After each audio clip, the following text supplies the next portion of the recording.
fact, she's our award-winning national security, border security investigative reporter for TV, radio, and the print media. And Kimberly is also the senior foreign policy advisor for the Committee for Responsible Foreign Policy. TV correspondent, CW6 News San Diego, as well as One America News Network. Her website, The KD Report. You know how to spell her last name? D-V-O-R-A-K. And I say that because if you're searching on Facebook, Periscope, whatever, you got to know how to spell it, right? Yeah. D-V-O-R-A-K. And she's streaming right now, Facebook, Periscope.com. Hello, how are you? I'm doing fine, Chuck. How about yourself? I am doing absolutely fantastic. Yes, I was going to say fair to partly cloudy, but it's a lot more sunnier right now. Oh, well, here it's fair and partly cloudy. I'm sorry, I didn't hear you. I said here it's fair and partly cloudy. Oh, yeah. Well, you're in Washington, D.C., right? Yes, I am. You know, I know we're going to talk about the March for Life, historical event, first of its kind, a lot of firsts there. And sad news about Kobe Bryant. I saw that you put a nice posting there on your Facebook page. And sorry to hear about that, of course. And I would just tell you right off that, you know, they kept telling them, hey, the weather conditions are not too good to fly in, but we're going to make an exception for some reason or the other. So we'll see what happens with that. Yeah, that's you know, a tragic accident. I was never a fan of basketball, even going through college, and I went to UCLA. I went to my very first basketball game, whether it was, you know, professional or college. My very first game was at the Forum, and Kobe Bryant, the entire crowd was chanting towards the end of the game, Kobe, Kobe, Kobe. And it was the most exhilarating thing to kind of see an entire, you know, stadium, you know, full of people chanting for a 17-year-old to play some basketball. And, you know, he finally got out and played, and that was my very first basketball game that I went to. And so, you know, later on down the road, I had a son, and I just, for whatever reason, it always reminded me of a very good time, and that he was a phenomenal athlete, and that he was a good person and strived to be his best each and every day and each and every game that he was out on the court. So it was it was devastating to hear the news yesterday. My son Kobe called, and he's the one who broke the news to me. And we're, you know, all pretty sad about it, because, you know, he was one of those athletes that kind of, when he stepped away from basketball, he stepped away.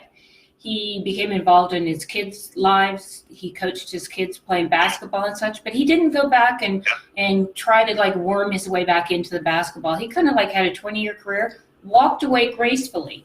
And I think that, you know, for other athletes in other, you know, sports as well, this, you know, Kobe Bryant is a template for you if you're thinking about retiring, because he did it so gracefully. And in the end here, it terribly, you know, life cut short for sure, and very, very sad. You know, and how things go in one's bloodstream sometimes.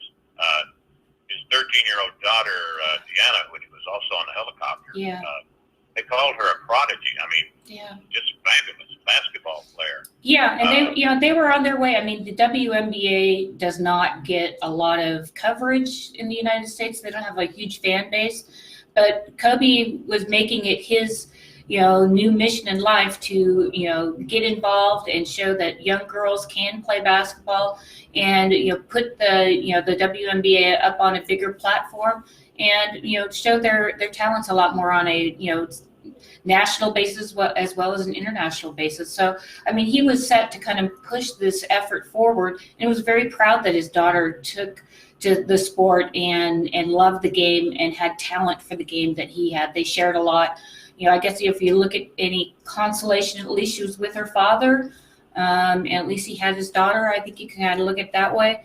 But it's certainly devastating for a lot of us. It really, I mean, it was just really out of the blue, and a tremendous life cut short for sure. Yeah. And a lot of people still hold it against him, some marital problems that he had for a while, and he got that all worked out. Yeah. You know, I saw where the NBA Hall of Fame, they're going to alter their rules, because normally they wait a long period before they put anybody in the Hall of Fame. and they announced either late last night, I think it was, or Yeah. something, This year. put him in there right away. Yeah, they're going to do it right, during the Final Four for the college championships. Yeah, that'll happen in March. But yeah, I mean, again, this is a young man that grew up in the spotlight, but he was a tremendous talent and stuck with it. And it's very rare, as you know, to play for the same team your entire career. He did. I mean, he was the face of Los Angeles. He really was. I mean, you mentioned the name Kobe Kobe Bryant, and you couldn't help but just think of that smile. He had an infectious smile that every time he got off, and when he was interviewed, even if he had a tough game, he'd smile. "It was on me. I did this," and so it was always very, it was very courteous, but a very, real person that everybody could really kind of relate to, and he did have that infectious smile that we all grew up with and fell in love with, and the city of Los Angeles is going to be missing Kobe Bryant for a long time. And also it's again, he was a role model for how to leave the sport you love with dignity and grace, and he did a phenomenal job with it. Yeah, fantastic. And, for the listener, there's a whole lot going on. It had a black box on the helicopter. I was looking, I think it's the dailymail.com did the most thorough story on this crash of anything you'll find, dailymail.com. Yeah. And they're talking about that helicopter was made for like 2 pilots, but it only needed 1. It had 2 engines in case one of them went out. Yeah. And our hearts go out to all 9, who were killed. And 100%. And I would imagine that they haven't let go of some of the other names. There's probably another teammate on board. So there was probably another minor. I had the whole, I read the whole list, and I didn't use it on my newscast because of the time allowed. Yeah. But I can tell you that it was, of course, the pilot. Let me see here. Maybe I do have part of it. Let's see here.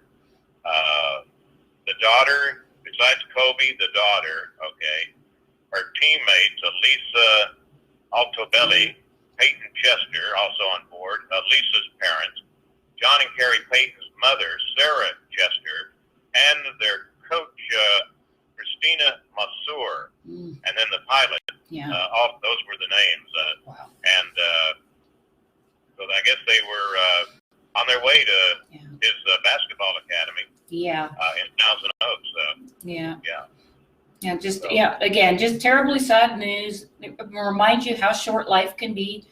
Get busy living it while you have it, and live every day like it's your last. And I think that was one of Kobe's mottos is I'm living every day like it's my last.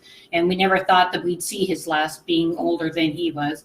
But there's definitely a very a hole left in this world because he's not here. His family's definitely going to be missing him, but he was such an inspiration for youth basketball and for kids, looking up and wanting to play basketball and possibly playing in college and maybe even the NBA.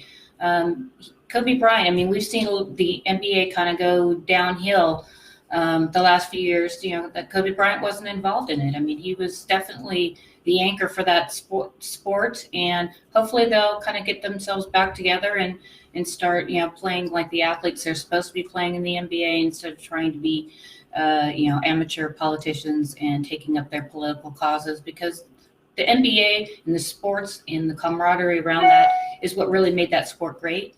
And that's what Kobe always upheld, and he really believed in that. And he rarely got into politics whatsoever. He just wasn't.